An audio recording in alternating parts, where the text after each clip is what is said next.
Hi friends, पियाज फ्लेवारे सबाइके welcome.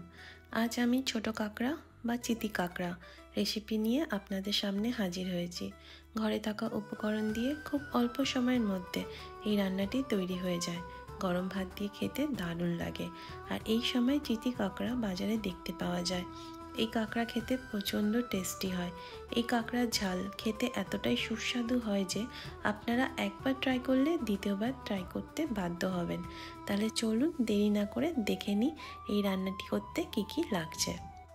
প্রথমেই আমি ফ্রাইং প্যানের মধ্যে পরিমাণ মতো সাদা তেল দিয়ে দিচ্ছি।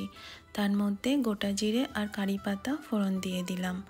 কারি পাতা আর গোটা জিরে একসাথে মিলেমিশে যখন একটা সুন্দর গন্ধ বের হবে সেই মুহূর্তে বেশ অনেকটা পরিমাণে কুচানো পেঁয়াজ দিয়ে দেব। তারপর পেঁয়াজটাকে আমি একটু তেলের মধ্যে মিশিয়ে নেব। পেঁয়াজের কালারটা তাড়াতাড়ি আনার জন্য এই সময় অল্প পরিমাণে নুন দিয়ে দেব।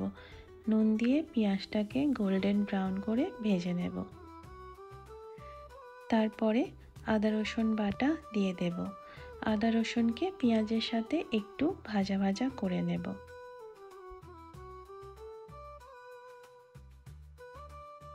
তারপর কেটে রাখা টমেটো দিয়ে দেব। টমেটোকেও একটু ভেজে নেব, তাতে তরকারির স্বাদটা আরও বেড়ে যাবে। টমেটো ভাজা ভাজা হয়ে এলে মধ্যিখান থেকে চিড়ে রাখা কাঁচা লঙ্কা দিয়ে দিলাম। আর কাঁচা লঙ্কা, টমেটো, পেঁয়াজ সব একসাথে ফের মিশিয়ে দিলাম। তারপর ধুয়ে বেছে পরিষ্কার করে রাখা কাঁকড়াগুলো দিয়ে দিলাম। কাঁকড়াতে অল্প পরিমাণে নুন দিয়ে দিলাম, যেহেতু আগে নুন দিয়েছি তাই কাঁকড়ার মতো নুন দিয়ে দিলাম। তারপর সমস্ত জিনিসটাকে ভালোভাবে মিশিয়ে নেব এবং কাঁকড়াকেও ভালোভাবে ভাজা ভাজা করে নেব। কাঁকড়া ভাজা ভাজা হয়ে এলে এই সময় আমাদের ঘরোয়া যে গুঁড়ো মশলাগুলো থাকে সেগুলো দিয়ে দেব।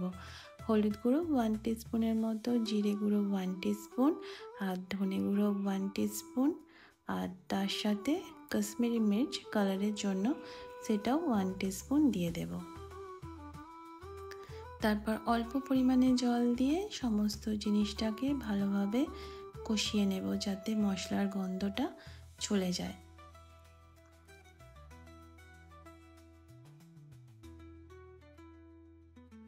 এখানে আমাদের কাঁকড়া মশলা সব ভালোভাবে কষানো হয়ে গেছে। এই সময় আমরা পরিমাণ মতো জল দেব এবং সমস্ত জিনিসটাকে আবারও ভালোভাবে মিশিয়ে নেব। তারপর আমরা ঢেকে দেব কিছুক্ষণের জন্য। এই সময় আমি তরকারির ঢাকনা খুলে তরকারিটাকে একবার চেক করে নেব যে কতটা কি গ্রেভি আছে, কারণ কাঁকড়ার ঝালে গ্রেভিটা একটু থিক হলে ভালো লাগে। তো আমার এখানে গ্রেভিটা একটু বেশি ছিল তাই আমি 5 মিনিটের জন্য ঢেকে দিয়েছিলাম।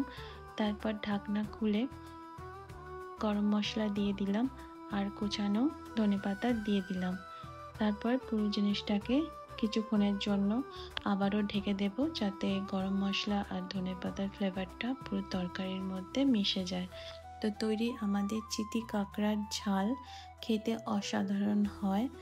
আপনারা নিশ্চয়ই একবার বাড়িতে ট্রাই করবেন, দ্বিতীয়বার করতে বাধ্য হবেন।